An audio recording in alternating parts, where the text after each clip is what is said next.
Ատլետիկոն առաջին թայմի 15 րոպեն ավելի շատ կոնտրատականների վրա էր հույսը դրել ու պաշտպանական ֆուտբոլի,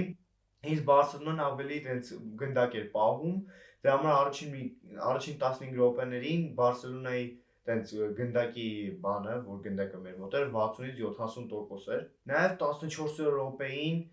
Ջոնի Կարդոսան տրավմա է ստանում Զդարովյայի թող շուտ վերականգնվի, Կոկեն դուրս է գալի նրա փոխարեն եւ դրանից հետո սկսեց Ատլետիկոն ավելի գնդակ պահել եւ ոնց որ հավասար ֆուտբոլ գնաց ու ավելի հարձակողական խաղալ, ոչ թե միջին բլոկով խաղալ, ավելի մի քիչ բարձր ու կոնտրատականների վրա էլի։ Հետո 19 րոպեին Յամալը աջ ֆլանգից ձախ ֆլանգ ուզում է Պերևոդ անի, որ Ռաֆինյային դեպի, բայց Ռաֆինյան չկարողացավ ընդունի գնդակը։ Մալինան գնդակը խլում է ու դիագոնալ է անում դեպի Ալեքս Բայենան, ով որ ադինա